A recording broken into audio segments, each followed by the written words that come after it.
As bandeiras do PT são muito radicais.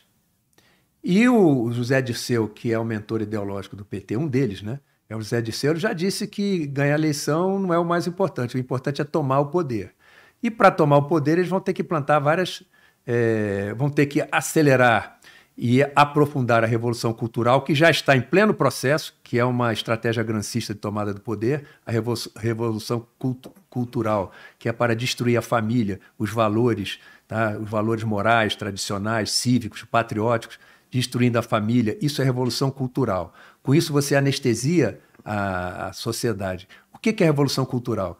Duvido que você chegue numa universidade pública, principalmente na área de ciências humanas, e vai fazer uma palestra defendendo o liberalismo econômico. Não vão deixar você falar. Então, o que acontece? Se você for defender algumas pautas que eles julguem que é contra direitos humanos, contra meio ambiente, não vão te deixar falar. Então, o que é isso? A Revolução Cultural chegou a impor a todos nós o tal do obedeça ao que é politicamente correto. Para mim, o politicamente correto, normalmente, é o covarde moral.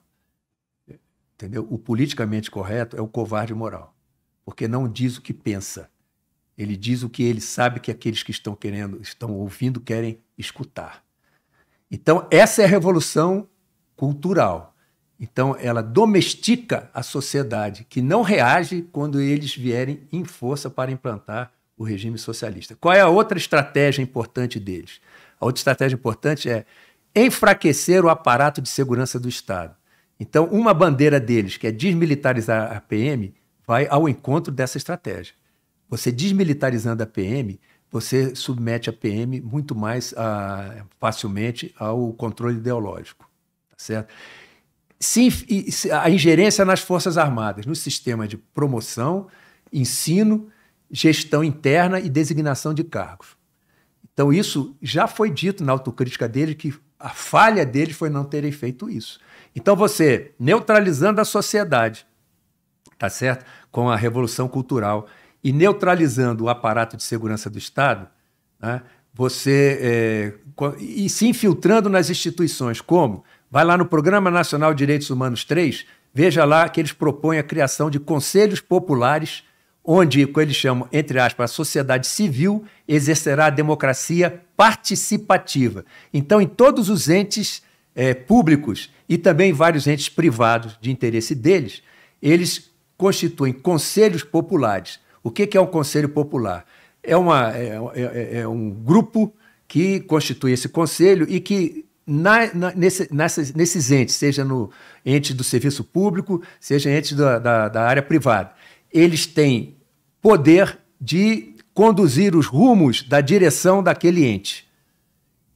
O que são esses conselhos? Eles são mobiliados com a militância, não só do partido, como também dos partidos aliados ou os simpatizantes. Com essa militância mobiliando, tendo a maioria nos conselhos, eles conduzem, inclusive, os ministérios na direção que eles querem ou impedem que o ministro ou a autoridade máxima daquele órgão dê a política que ele julga melhor. Então, esses são os conselhos populares. Sabe como é que era o nome desses conselhos populares na Revolução Russa? Sovietes.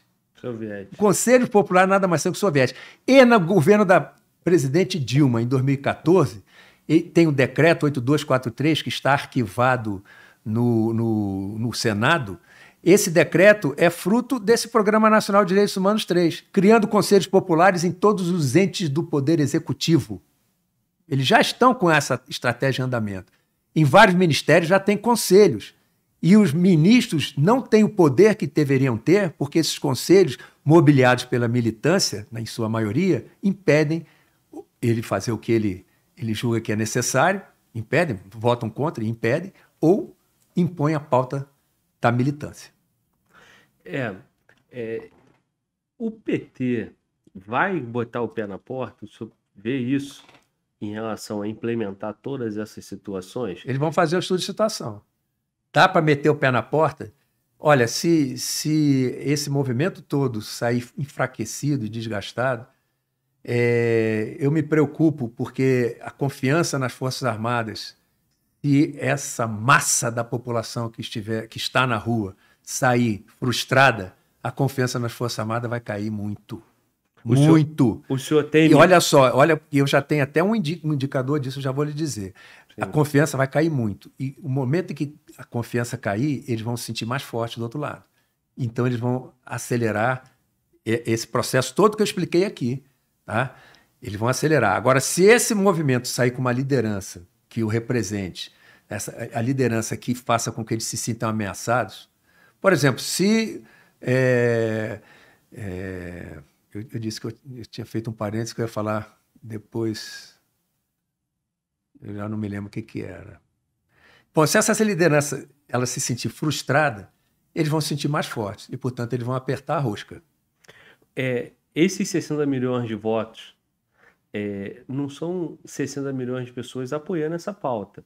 Não. Muitos deles votaram com base no Lula de 2002, né?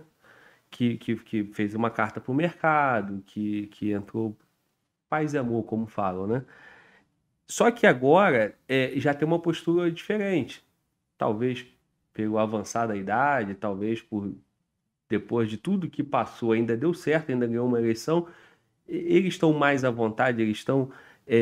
esse projeto, o momento chegou agora, eles realmente, você vê movimentos para que eles comecem a colocar isso em prática? Bom, então é o seguinte, essa força que eles esperavam ter, eles não têm, porque o resultado da eleição, se formos colocar esse termo técnico, foi um empate técnico.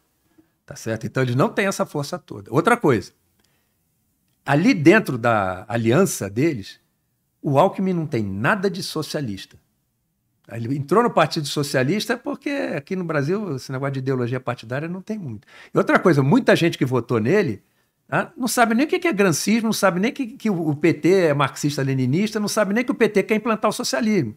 Não conhece o PT, está com a ideia, tá certo? Tá olhando só a superfície, não desce no fundo para conhecer o que é o partido que eles querem. Então eles não têm essa força toda. Então, se eles sentirem que esse movimento enfraqueceu demais, eles vão acelerar o processo. Senão, eles vão ter que ir tateando. E outra coisa, até que ponto, dentro eventualmente, o futuro governo, o vice-presidente não vai estar trabalhando contra o presidente? Porque o Alckmin, ele faz parte do diálogo interamericano. O diálogo interamericano é o braço na América da Comissão Trilateral, que é ligada à nova ordem mundial. Então, Alckmin é aliado, como se diz na terminologia de guerra revolucionária, é companheiro de viagem. Tá? Os dois têm o mesmo objetivo, o poder. Só que o poder para o Alckmin é de uma outra linha, é da linha da nova ordem mundial globalista, que também não interessa para o país.